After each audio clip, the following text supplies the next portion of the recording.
Thank you. Most of you have flown here like I have to speak in this auditorium. I hope you've all had a pleasant, trouble-free experience. I landed yesterday night, but I wasn't allowed onto the plane without first being interrogated by 3 UK counter-terrorism officers. Sadly, this isn't the first time, and sadly I'm not alone in this experience. Each year around 50,000 people on average are interrogated in the same way in my country. I am Rabbani, the International Director of the Legal Rights NGO CAGE based in London. Next week I am due to stand trial for refusing to hand over passwords to my electrical devices at the airport. I have not been suspected of a crime, nor have I been accused of any.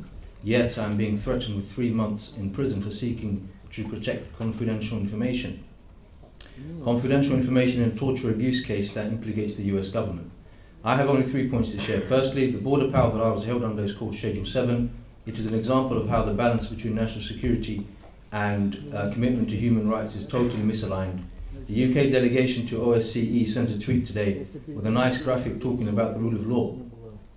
But it's not truthful, as the UK has been operating several powers that function outside of the rule of law for many years. Schedule 7 is a stop and search power used to collect mass intelligence on citizens. You can be stopped and searched without the need for any suspicion of any criminal activity and held for 6 hours without the right to remain silent. Even children can be interrogated under these powers. Secondly, such an unwieldy and draconian piece of legislation is actually only one example of an underlying logic which is characterized by pre-crime inconsistency with the rule of law, discriminatory application, disproportionate force and counterproductive outcomes. The state has a responsibility to keep its citizens safe and secure. However, Schedule 7 coupled with prevent operate on the premise of these notions. The role of states intruding on the private life of citizens has always been contentious. States will always want to consolidate more and more power, thus eroding power from their citizens. Lastly, I must say that there must be security and privacy, security and digital rights, security and freedoms. Most importantly, there must be respect for the rule of law.